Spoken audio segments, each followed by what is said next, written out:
पाहूया जरांगेंच्या उपोषणासंदर्भातल्या टॉप 9 बातम्या। मनोज जरांगेंचं आंतरवाली सराटीत आमरण उपोषण सुरू। भर उन्हात शेतात जरांगे उपोषणाला बसले। मराठा बांधवांची मोठ्या संख्येने उपस्थिती, तर जरांगे भावूक।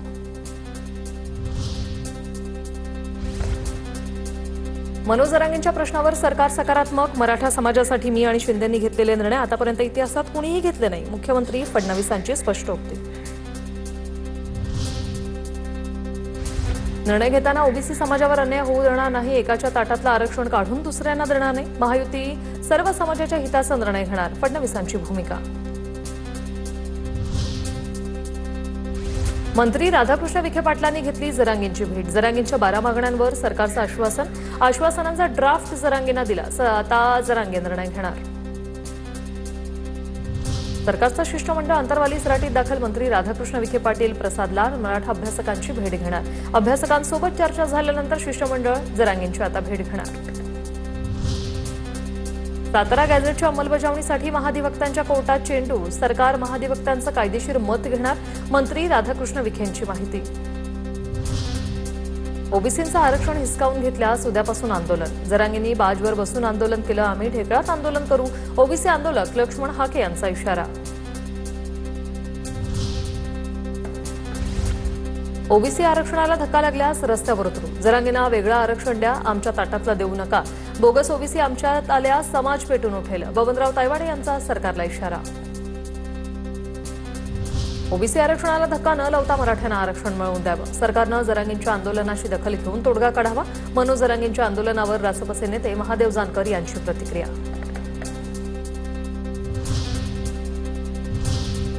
आता पाहूया या उपोषणाचे पडसाद काय उमटले, त्या संदर्भातल्या टॉप 9 बातम्या। सरकार मनोज जरांगेंचं समाधान करेल अशी अपेक्षा। 10 महिन्यात सरकारनं काय केलं याची माहिती सरकार देईल। मनोज जरांगेंच्या आंदोलनावर जयंत पाटलांची प्रतिक्रिया।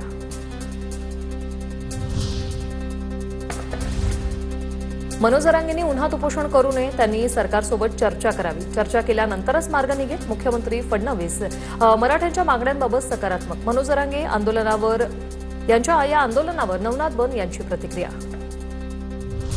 स्वतंत्र मराठा आरक्षण कक्ष स्थापन करण्याबाबत महिनाभरात कार्यवाही करू। जात पडताळणी प्रमाणपत्रांचा 15 दिवसात आढावा घेणार, सरकारचं जरांगेंना आश्वासन। मनोज जरांगेंच्या उपोषणाला खासदार शाहू महाराजांचा पाठिंबा। शासनानं कोल्हापूर गॅझेटचाही विचार करावा। आतापर्यंत मराठा समाजाची केवळ फसवणूक, शाहू महाराजांची प्रतिक्रिया। कुणबी प्रमाणपत्र वाटपासाठी एसओपी तयार। नोंदी शोधणं, प्रमाणपत्र वाटप आणि जिल्हाधिकारी कार्यालयात मराठा आरक्षणाच्या तक्रारीसाठी 8 दिवसात हेल्पलाईन सुरू करणार, विखेंचं जरांगेंना आश्वासन।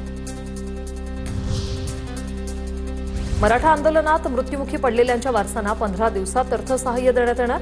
कामामध्ये निष्काळजीपणा करणाऱ्या अधिकाऱ्यांवर शिस्तभंग विषयक कारवाई करू, सरकारचा इशारा। मनोज जरांगे उपोषणाला बसल्यानंतर मराठा समाजाक्रमक। जालन्यात समृद्धी महामार्गावर मराठा समाजाचा रास्ता रोको। नावाशिवारात समृद्धी महामार्ग रोखला। अंतरवालीत 39 अंश सेल्सिअस तापमान। उपोषणस्थळी महिलेला भोवळ। जरांगेंचं अंतरवाली सराटीत भर उन्हात आंदोलन। जरांगेंच्या आंदोलनाच्या पार्श्वभूमीवर वडीगोद्री येथील चौकात पोलीस बंदोबस्त वाढला। आंदोलनादरम्यान अनुचित प्रकार घडू नये यासाठी जालना पोलिसांची खबरदारी।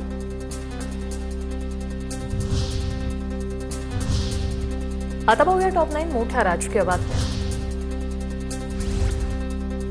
पवारांच्या राष्ट्रवादीच्या प्राजक्त तनपुरेंचा भाजपत प्रवेश। मुंबईत रवींद्र चव्हाणांच्या उपस्थितीत पक्षप्रवेश संपन्न। तनपुरेंना भाजपकडून अहिल्यानगर विधान परिषदेची उमेदवारी मिळणार।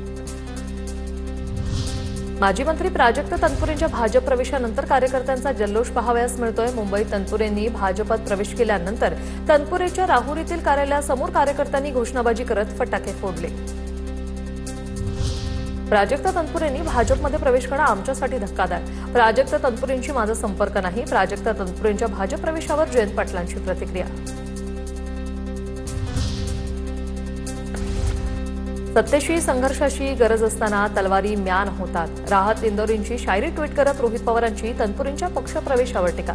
सत्ताधारी तलवारी म्यान करण्यात धन्यता मानतंय, असाही लगावला टोला।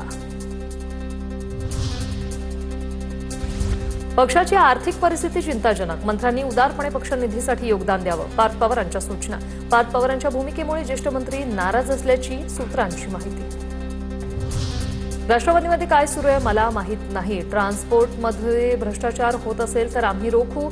पार्थ पवार आणि छगन भुजबळांमधील वादावर सुप्रिया सुळेंची प्रतिक्रिया. दादांच्या राष्ट्रवादीत एका आमदाराला राजीनामा द्या असं सांगितलं जाते असं माझ्या कानावर आलं. पार्थ पवारांनी मंत्र्यांना दिलेल्या आदेशाच्या पार्श्वभूमीवर जितेंद्र आव्हाडांची प्रतिक्रिया. राज्यातील मंत्र्यांकडून इंधन बचतीच्या आवाहनाला हरताळ. संजय राठोडांचा नागपूर ते पोहरादेवी हेलिकॉप्टरने दौरा. सुरक्षा आणि स्वागतासाठी तब्बल 20 ते 22 वाहनांचा समावेश.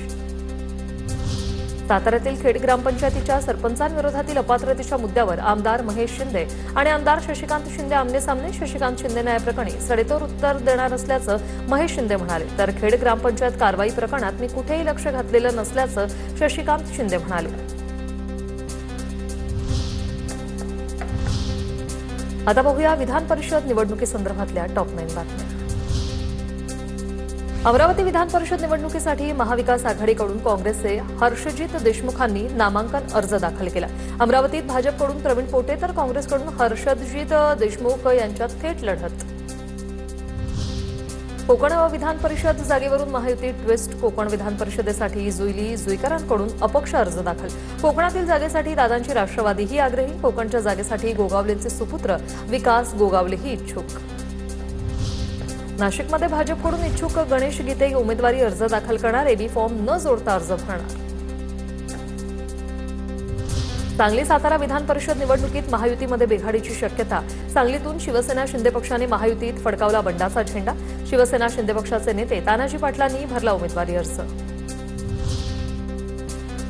जळगाव विधान परिषदेची जागा मवियामधून ठाकरेंची शिवसेना लढणार. ठाकरेंच्या शिवसेनेकडून शरद तायडेंना उमेदवारी जाहीर. शेवटपर्यंत निवडणुकीतून माघार घेणार नसल्याची ठाकरेंच्या शिवसेनेची भूमिका.